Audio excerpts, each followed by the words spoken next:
Hi, my name.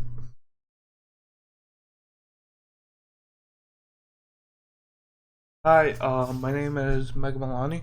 I'm right now recording me VOD reviewing finals loser bracket Atlanta versus Runaway, and I have actually haven't seen the Gauntlet at all. I've just been super preoccupied with life. So I haven't had the leisure to really sit down and watch it. So this is actually my first time really watching it. I'm actually really excited to see it because other than the grand finals, which I only watched for like two maps because it was a 4-0, I actually don't know what's really happening with this meta on the pro level. I only know what's happening at the tier 3 level. So this is actually gonna be interesting.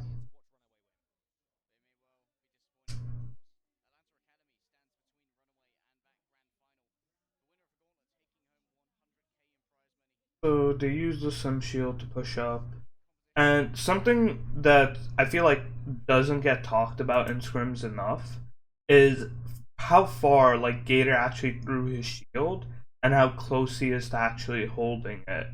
And the part that's not getting talked about is how much space he's already taking with this position.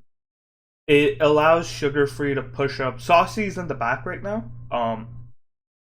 But he could go on a flank right now because everybody is so much focused on the front line because they're so far back compared to this. Um, I know Yaki couldn't, Maggie couldn't push up. Not Yaki. Mag couldn't really hold up because the shield started breaking instantly. But look at where the Orisa shield placement is. There's no real like shield judgment, where like maybe you're trading blows to help sustain a bit, sort of like how Gator and Hawk do, but this is definitely like costly.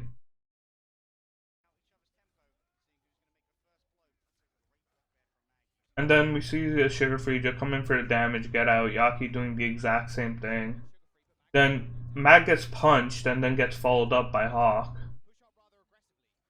And Sugar Free fucks up here and goes for the Mega. And this is going to be very detrimental to the team fight. Because even though, since the Orisa is gone, Orisa is out of the fight, they are going to cap point because you just can't do anything without your main tank in terms of pushing it. But because now Atlanta Academy, instead of maybe trying to clean up the kills, trying to push, they go to point and they capture this by the way it looks. They are gonna allow sort of like Lige John. Um, I'm pretty sure I pronounced that wrong, but I'm pretty sure they just allowed like the Lucio player to now go speed back Mag, come back quicker, and they can take this fight more importantly. Sugar Free is obviously way faster than like a Lucio speed booster named Orisa, but Doomfist is the main DPS. If he in this meta, I personally believe I would consider him the main DPS. He dictates like sort of like nearly who dies almost. Um, a lot of damage does come in from him. A lot of the elims do come in from him. One Reaper is obviously not flying, but even then sometimes. So with that being in mind, Yaki now sort of has free reign to sort of go in.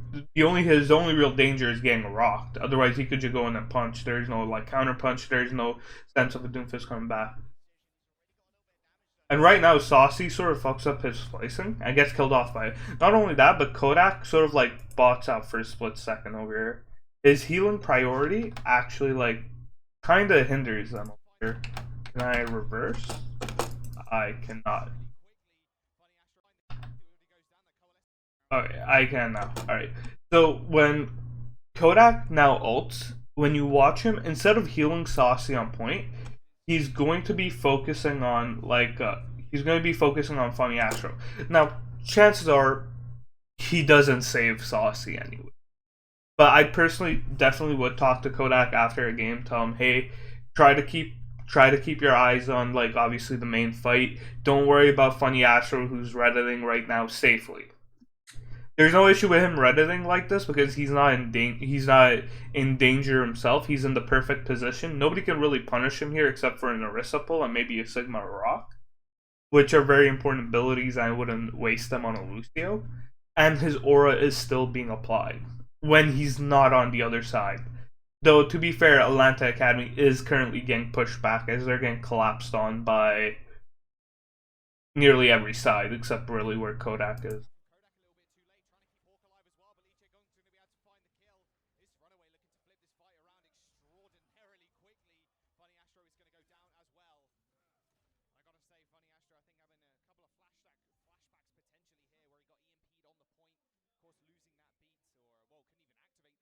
All right,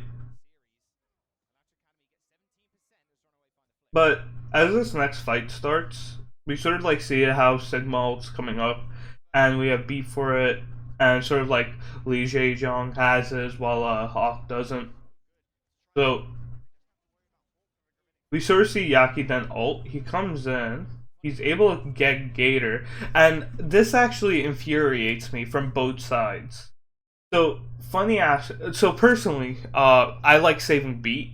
I like telling my Lucio player to save beat for sort of Sigma's ult. I find it such an extremely valuable ult. It takes everybody up in the air, CCs them, makes everybody shootable with nearly no real protection. The only one who could really protect them is sort of Sigma when he's up there. Um, you get, and normally, let's say you grab an Orisa or you grab a Reaper, no, or a Moira. What happens is normally they use their survivability ability.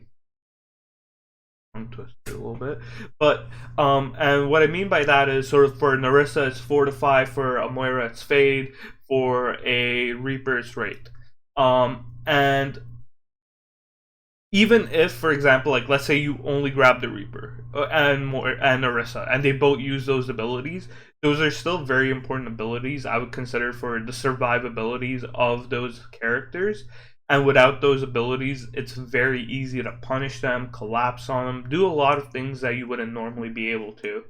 And it's infuriating to see one Funny Astro use his ult sort of like after Gator died. But to be fair, Yaki did like slam and then booped him up in the air. So I understand that, but it is kind of infuriating that he used it on just a normal Doomfist ability ultimate. And then infuriated me even more that QOQ used his literally right after, even though they killed the Orisa.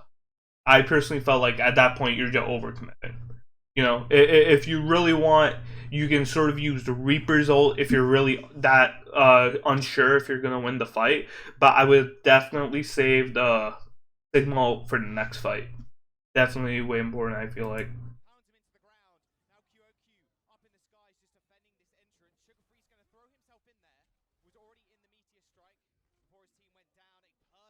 So then they're able to clear up.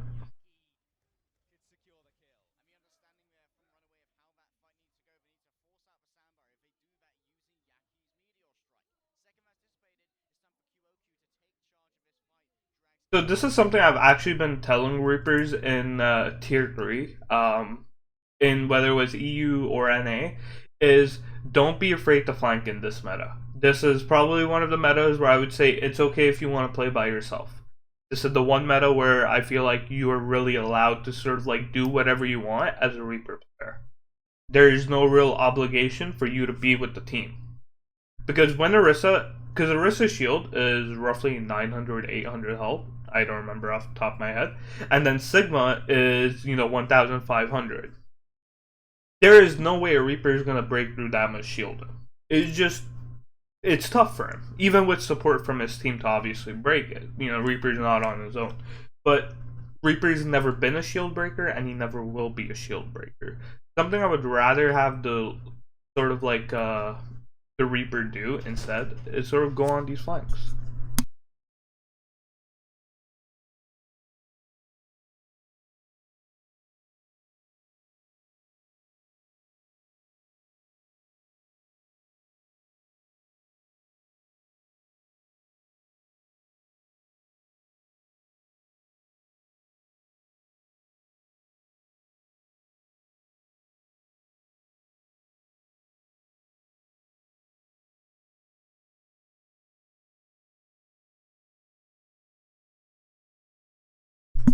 Sorry about that. I had be coming. Just have to talk to them. Um, but yeah. So we sort of see this. He sort of thinks about it with his ult.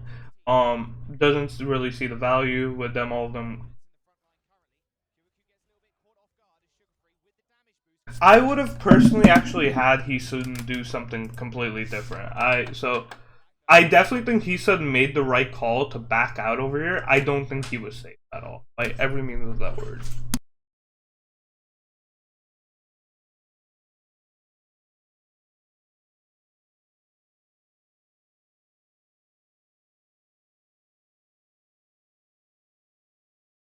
Alright, sorry about that. I should be good for a bit now. But I do think Hisu walks out of here. He doesn't take this fight. I do not think he will win this. At all. So I think he would die. I don't think he would really get much value off of it. I think it's the right call because not only because there's a shield right here and everybody's to the left to the mega or near a staircase, it's very easy for them to get out. The one thing I will say though, I am mad that he said didn't try to destroy the bongo at all. I would have personally had him destroy the bongo and then get back to us. Yeah, because it's right there. Sugar Free sees him, but maybe you could have like two shot or something.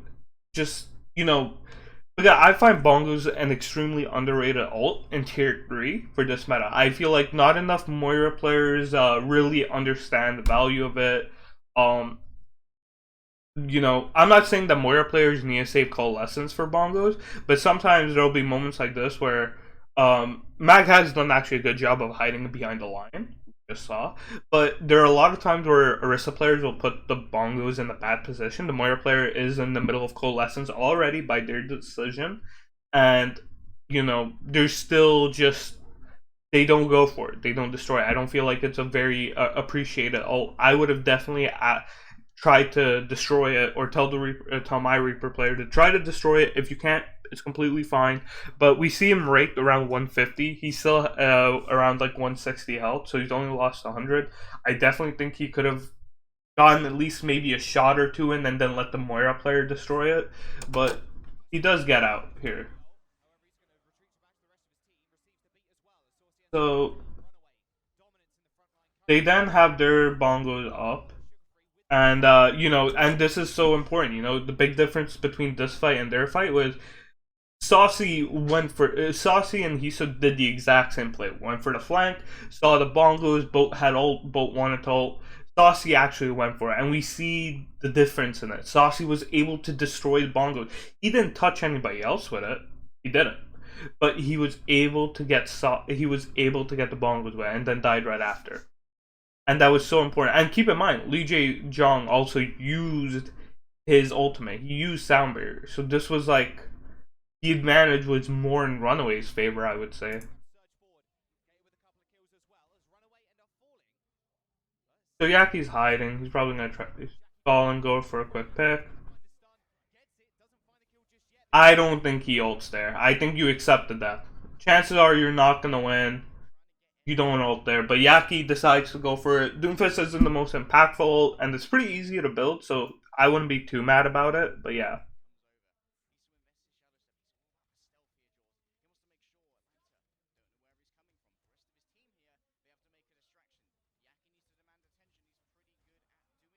So we noticed that sort of like Atlanta notices that sort of like Runaway is starting to surround them. They see the Sigma on top. Orisa's obviously going to come through the mid. Reaper's going top right. He's going on the right side.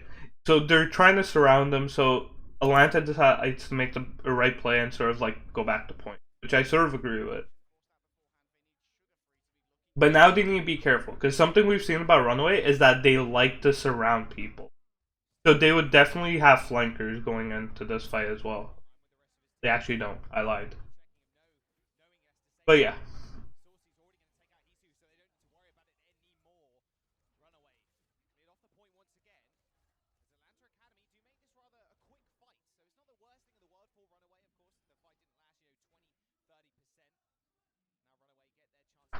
Okay, so that was a good job on Atlanta, so sort of like deny defiance. Because Yaki did try, saw Sugar Free there, and decided to give up completely.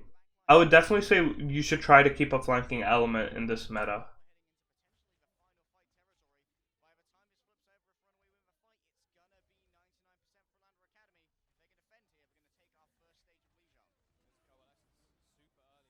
So now everyone's using their ults.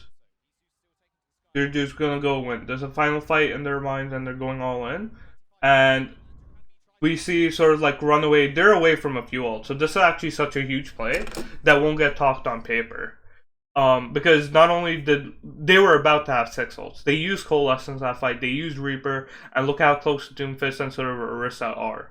Had they decided to not use ults or something like that, or like Atlanta Academy decided, you know what, we'll just give them this fight and we'll come back the next one.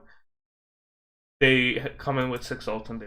So definitely a smart play from Atlanta. The last fight treated like it is. Yeah.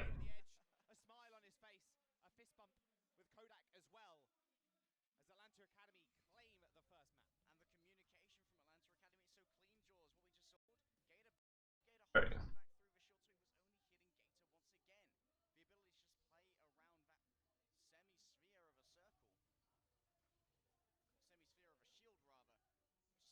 So you can see Atlanta sort of adapting to like what Runaway is doing with the flanks. You know, they're obviously first round that flank with from the Doomfist who decided to stay completely screwed them over, and now like they're on it.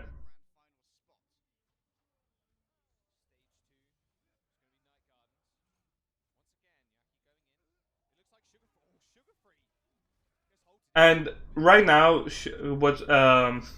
right now, something Yaki sort of like single handedly won them this fight, and it is not. Okay, there we go. Alright, so something really big here, sort of like Yaki, I would say Yaki single-handedly won him the fight, like set the tone of the first fight, when he proceeded with this one punch. You can see Gator was still in the motion of walking forward. He wanted to hold up here. He wanted to hold as close as he can to take up space. And Yaki just comes in and punches him to the back. And this messes up like all of this messes up like all of their positioning, how they wanted to proceed with this and all that. Because Gator's not up there, Sugar Free goes in because you know this is what he would normally do. And because Gator isn't up there, everybody's now focusing on Yaki in the back, and everyone got punched back. So there's a lot of gap. There's a big gap right now between him and Gator compared to like Mag and Yaki. So because of this, Sugar Free is way easy to punish, and he dies for it.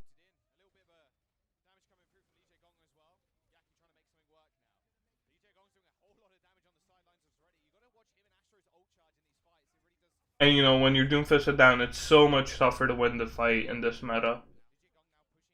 Not that it's impossible, but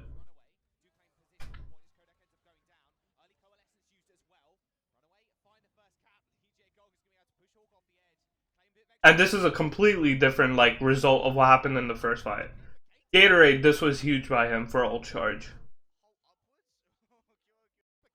Out of question, right before that. Yeah, so you can see Gator's percentage to Mag in this instance was super close, 4%. And then 85, nearly a 40% difference. Actually, it is exactly a 40% difference. Yep.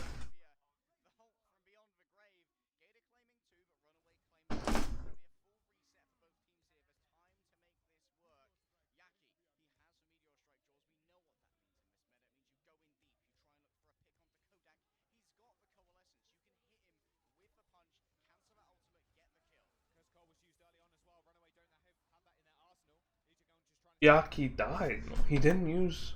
Okay, so let's see. Okay, so Yaki it goes in for a punch. He gets set safely in the back too.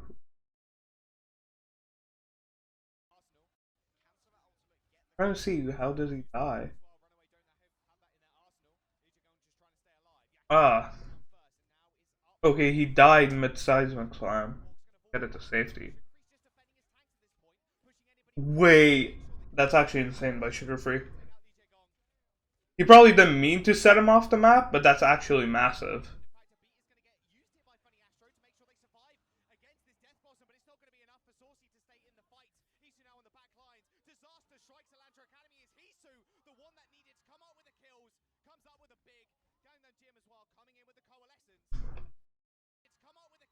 Honestly, though, this is actually a really weird fight. A lot of things shouldn't have happened, right?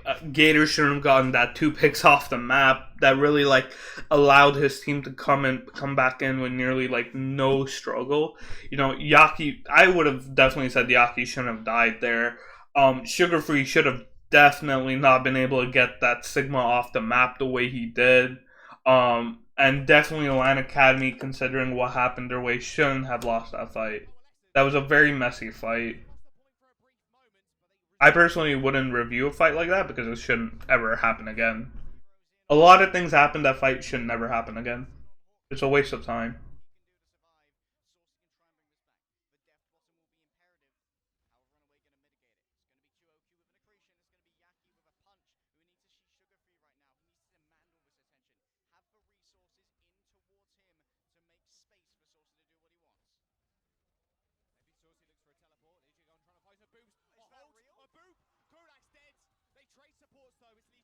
That's a very risky play, but when it pays off, it's absolutely massive. Yep, and with no heals, a note like that is absolutely a death sentence.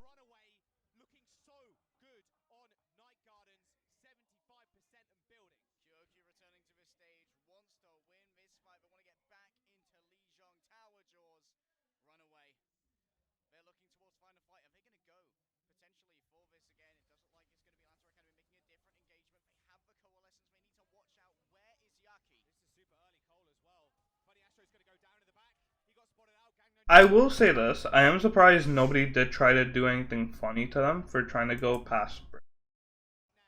So over here, and again, I full screen it. So over here, they go for the bridge. Li Zhang goes for here. I would never have a Lucio set up here. There's so much distance between the wall and sort of where the gap is, to the point where it's I don't think it's not impossible, but extremely tough.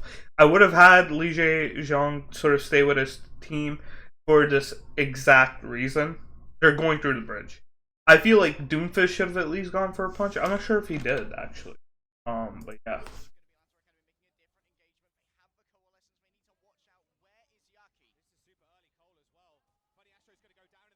On the Astro goes down.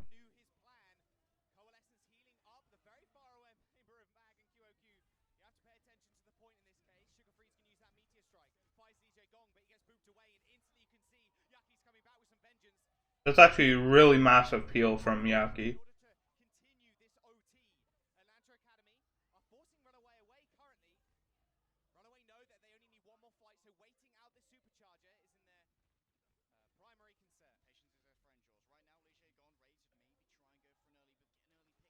I love this play. I love this play.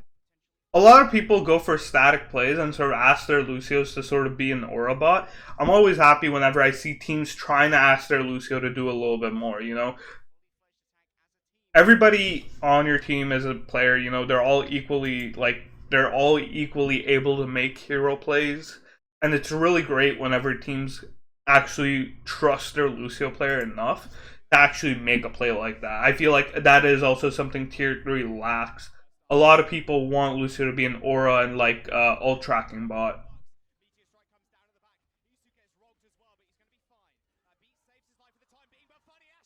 That's a huge boot by Funny Astro. And then everybody makes a smart play and resets. Yaki able to get a late pick onto Kodak. But with Yaki and QOQ dying late, probably won't make that much of a difference. Funny Astro should be going to speed back Kodak.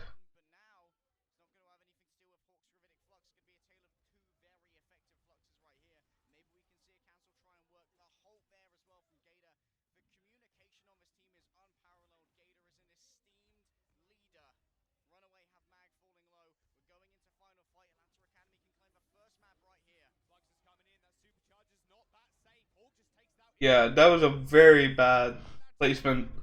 And that's sort of what I said about the first round, where Orisa players have to do a better job of hiding it. And he should does what I wanted him to do in the first round, but it's far too late. The decision's already made of this fight.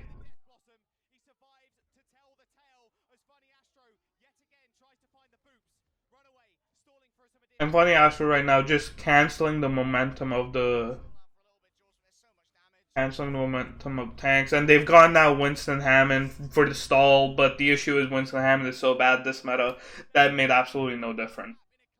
And that round was obviously a lot closer because Runaway was able to sort of like control the first point, like control the point first, because of what Yaki did, where Yaki just completely pushed Gator aside and was allowed his team to completely focus on Sugar Free, who came in. Obviously, we saw also from like sort of like Atlanta Academy, they were all split. Kodak was on point. Saucy was still coming in. Obviously, you switched the sim to teleport and all that stuff. But yeah, I'm gonna end this recording here. I personally think Atlanta Academy is the better team. Because they just have sort of like players who are owl level. If you think about it, Gator was an owl, Kodak was an owl, and Funny Astro was an owl. You know, they're all owl level players. They're all considered obviously to be very top class. So it is obviously a big advantage for them, and you can see the difference of what it is when they have a backline on the main tank who knows what they're doing and could compete at the highest level if given the opportunity again. But yep, I'm just gonna end the VOD there, and I might do the other maps or not. I do have something today, but hopefully this will help satisfy what you guys are looking for.